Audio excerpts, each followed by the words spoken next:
अस्सलामुअलैकुम। तो मैं हूँ दानिया कमल और आप देख रहे हैं प्रोग्राम कीड़ा ओनली ऑन न्यूज़ 360।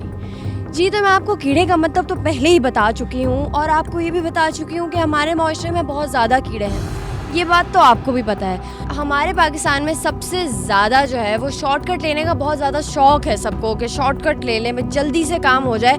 तो अगर हम लीगली लाइसेंस बनवाना चाहें तो वो हमारे लिए कितना आसान है, ये जानने के लिए आइए और मेरे साथ देखिए आज का शो।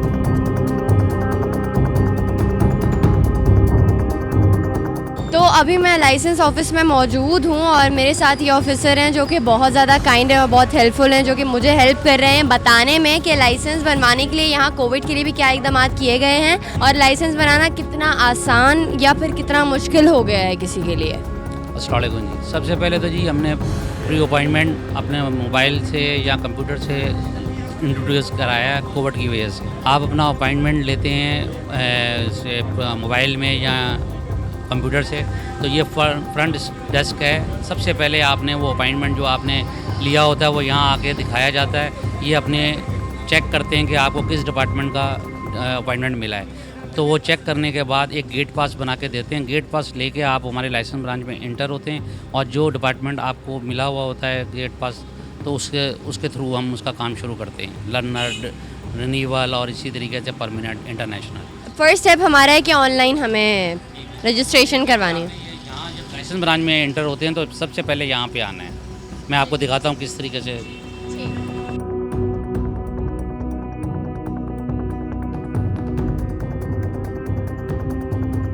जैसे मोबाइल के अंदर मैंने दिखाया आपको अपॉइंटमेंट लिया हुआ है और कंप्यूटर में लिया हुआ है ये पर्ची इस तरीके से।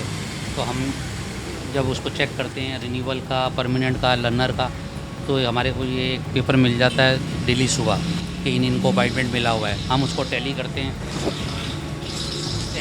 टैली करने के बाद उसको गेट पास बना के देते हैं। बस फिर वो नेक्स्ट आप चलें आगे चलते हैं। ये हमारा सेकंड स्टेप है और यहाँ पे कोरोना के जो भी इकदाम हैं इससे हमें एनलाइटन कीजिए। बिल्कुल, ये जैसे गेट पास लेके आते हैं, ये गेट है हमारा लाइसेंस ब्रांच का, ये यहाँ से एंटर होता है। ये लोग सैनिटाइज करते हैं और उसका थर्मामीटर से चेक करते हैं उसका बुखार वगैरह तो नहीं है। फिर उसके बाद उसका वो चेक करते हैं कि उसको गेट पास किस जगह डिपार्टमेंट का मिला है। उस बाद उसी डिपार्टमेंट में उसको रवाना किया जाता है ताकि रश ना बने। तो सबसे पहले जो है ये लर्नर्स डिपार्टमेंट है, तो हम यहाँ बिल्कुल, मैं लर्नर डिपार्टमेंट में आपको दिखाता हूँ किस तरीके से। ठीक है। लर्नर डिपार्टमेंट है हमारा। तो जैसे ही वो गेट पास लेके आता है तो इनके पास आता है, वो चेक करता है कि उसको गेट पास किस चीज़ का, वो फिर यहाँ पे भी एक टैली करता है कि उसको लर्नर का। कैसे करते हो आप? बाहर से ऑनलाइन टोकन लेके ये हमारे पास स्लिप होती है, इसलिए हम टोकन नंबर चेक करते हैं, उसका नाम चेक करते हैं, चेक करके फिर उसको आगे सामने काउंटर भेजते हैं।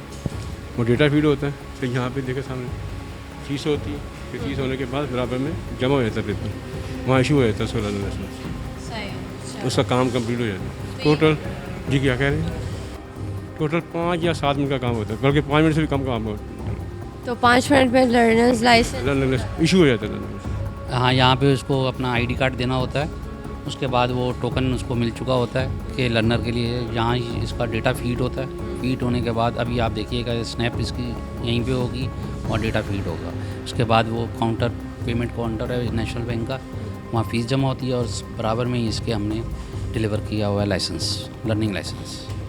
यहाँ से लाइसेंस इशू होता है? हाँ जी, ये पेमेंट जमा कराने के बाद लाइसेंस की, लर्निंग लाइसेंस यहाँ से इशू होता है। आप देखिएगा कैसे इशू होता है ये लाइसेंस, ये आपका लाइसेंस इशू हो गया। तो बस ये लाइसेंस इशू हो जाता है जी। हाँ, ये लर्निंग लाइसेंस है।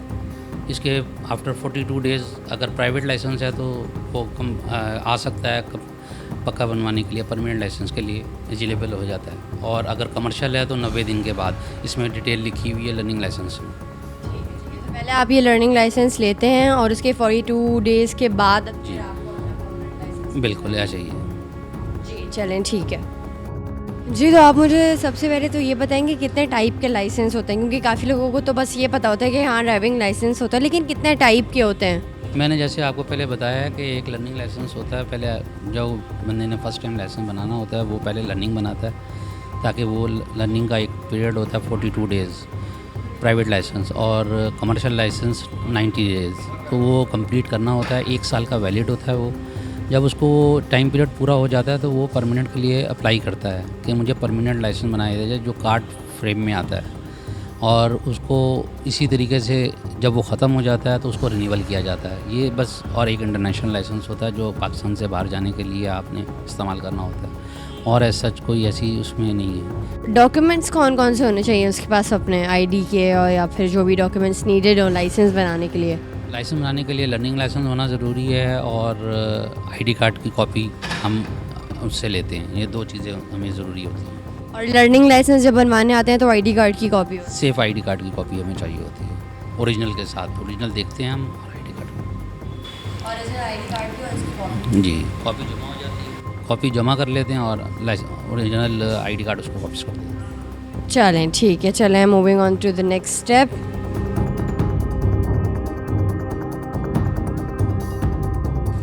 जी, तो हम रिन्यूअल डिपार्टमेंट में आ चुके हैं, तो अब आप मुझे बताएं कि इस डिपार्टमेंट में क्या होता है? अच्छा, यहाँ पे जिनके कार्ड परमानेंट लाइसेंस पहले बने हुए होते हैं वहाँ पे यहाँ पर रिन्यूअल होता है। जिस तरीके से मैंने आपको बताया कि पहले लर्निंग डिपार्टमेंट में कि हम उसका टोकन चेक करते हैं, यहाँ जो गेट पास चेक होता है, इसी तरीके से यहाँ से टोकन इशू होता है। जैसे ये अभी आप देखिए, यहाँ इस जगह आके आप ये चेक करें कि ये गेट पास लेके आता है, ये गेट पास लेके आता है, इसको 343 गेट पास मिला हुआ है। अभी हम अपनी इस रसीद में चेक करेंगे 340, इसका नाम, इसको ये टोकन इशू हो जाएगा।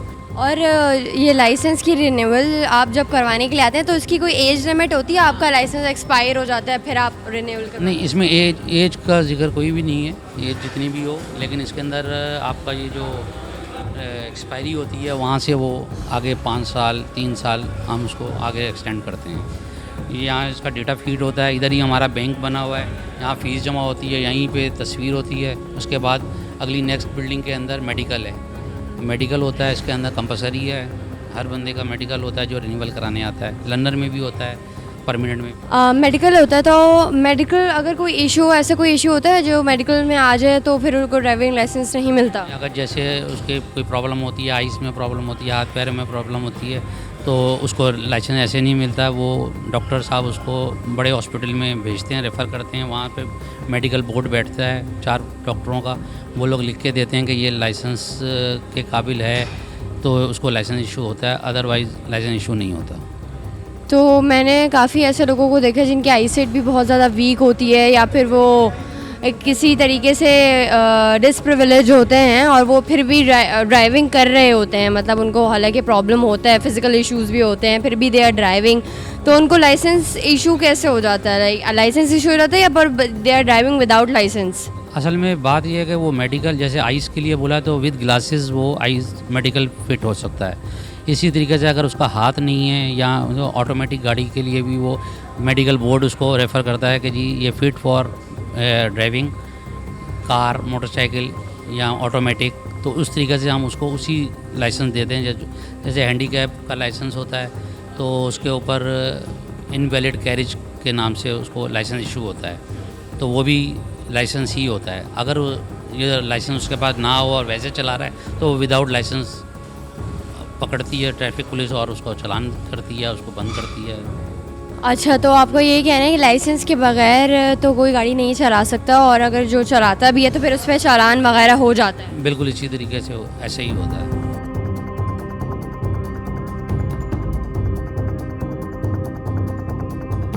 जी, तो अभी हम रिन्यूअल डिपार्टमेंट पे थे और अभी हमारे पास तीसरा डिपार्टमेंट है जो कि है परमानेंट लाइसेंस का डिपार्टमेंट।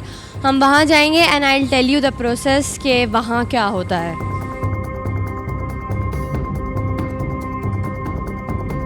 जी, तो ये हमारा जो है वो परमानेंट लाइसेंस का डिपार्टमेंट। जी, ये बिल्कुल परमानेंट का डिपार्टमेंट है। जैसे ही आप लर्निंग का टाइम पूरा हो जाता है तो परमानेंट के लिए आप यहाँ पर आते हैं अपना टोकन लेके। सेम वही प्रोसीजर है। ये हमारा काउंटर है, यहाँ पे हम उसका गेट पास चेक करते हैं, जो नंबर उसको मिलता है, फिर उसके बाद हम उसको इससे टैली करते हैं। तो अगर उसका नंबर होता है, नाम होता है, तो हम उसको यहाँ से एक टोकन इशू करते हैं, डेटा फीड करते हैं। डेटा फीड हो के यहाँ पे भी बैंक, नेशनल बैंक का एक काउंटर है, वहाँ पे फ़ीस जमा होती है, तस्वीर होती है। तस्वीर होने के बाद यहाँ पे मेडिकल है, डॉक्टर्स का सामने बना हुआ है, यहाँ पे आई साइड और उसका हाथ पैर चेक होते हैं कि उसको कोई बीमारी या कोई चीज़ नहीं है। उसके बाद फिर कंप्यूटर टेस्ट होता है। कंप्यूटर टेस्ट होने के बाद फिर अगर वो क्लियर कर जाता है तो ड्राइविंग टेस्ट होता है। अगर ड्राइविंग टेस्ट भी क्लियर कर जाता है तो उसको पर्ची मिल जाती है लाइसेंस की और उसके घर पे लाइसेंस आ जाता है। इन केस अगर वो किसी चीज़ में रह जाता है, कंप्यूटर में रह जाता है या ड्राइविंग में रह जाता है, तो 42 डेज़ के बाद फिर उसको दोबारा आना होता है। और दोबारा से आके अपने परमानेंट लाइसेंस के लिए उन्हें एप्लीकेशन, जहाँ पे उसका काम रुका हुआ होता है अपॉइंटमेंट लेके आएगा, कंटिन्यू होगा। कंटिन्यू हम उसको कहते हैं कि वो जहाँ पे रुका हुआ होता है वहाँ से शुरू होता है फिर उसका काम। और ड्राइविंग टेस्ट में फ़ेल हुआ है तो उसके कुछ फ़ीस 400 450 रुपये लगती है। और अगर ड्राइविंग टेस्ट में इसमें कंप्यूटर में फ़ेल होता है तो उसके 100 रुपये की फ़ीस प्लस लगती है। बाकी वो पुरानी फ़ीस उसकी काउंट होती है 18 महीने तक। चलें ठीक है। चलें, मुझे बहुत अच्छा लगा, आपने मुझे सारे स्टेप्स बताए अपने और वो सारी चीज़ें बताई, सबको क्लियर हो गया। मुझे एक और सवाल भी मेरे जहन में था कि जैसे कि दिस इज़ वेरी नॉर्मल कि आप अपनी रिश्वत दे के अपना काम जल्दी करवा लो दूसरे लोगों से, आपको वो प्रिविलेज मिल रहा, तो आपको क्या लगता है ये हो रहा है अभी भी, या फिर पाकिस्तान में किसी हद तक जो है वो इस चीज़ में कमी आ चुकी है, करप्शन में थोड़ी? नहीं, करप्शन में बहुत कमी आई है। सबसे पहले हमारा सारा निज़ाम कंप्यूटराइज हुआ है। अब जिसका लर्नर लाइसेंस बनता है 42 डेज़ से पहले तो नामुमकिन है, हमारा कंप्यूटर ही उसको एक्सेप्ट नहीं करता। तो इतना और मज़ीद इतना आसान हो गया है कि जो अगर ये सोचता भी है तो वो बेवकूफ़ी करता है, अपना काम ऑनलाइन ही कर लेता है। ऑनलाइन हो गया है, हमारी वेबसाइटें बनी हुई हैं, उसमें ये टेस्ट के बारे में भी बताया गया। मैंने आपको पहले बताया कि हम उसको एक बुक भी देते हैं और अगर बुक नहीं है तो एक सॉल्व पेपर भी देते हैं और बहुत ईजी है। अगर वो ऐसी हमाकत करता है तो बेवकूफ़ी करता है। तो आपको ये लगता है कि रिश्वत के बगैर ही हमारे यहाँ इतना आसानी से काम हो जाता है कि हमें कोई ज़रूरत नहीं है कि हम रिश्वत लें या फिर रिश्वत दें? मेरे ख्याल से बेवकूफ़ी है ये, अगर ये सोच हो तो। मेडिकल का बताऊंगा, जो शख्स पेमेंट के बाद स्नैप होती है, स्नैप के बाद वो मेडिकल के लिए आता है, तो अभी डॉक्टर साहब से आपको मिलाता हूँ। ये डॉक्टर हैं हमारे, ये चेक करते हैं कि आई साइट चेक करते हैं, उसके जिस्म में कोई प्रॉब्लम है, वो सारी चीज़ें इधर चेक हो जाती हैं। आप देखिए,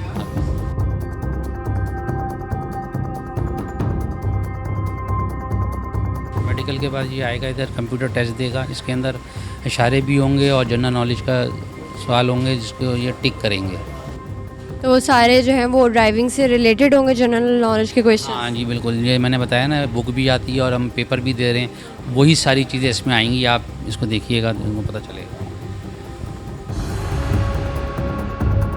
ये जो है आपका एक कंप्यूटर टेस्ट लिया जाता है जिसमें आपको 20 मिनट्स का टाइम होता है और कुछ क्वेश्चंस होते हैं जनरल नॉलेज के जिनका आपको आंसर करना होता है।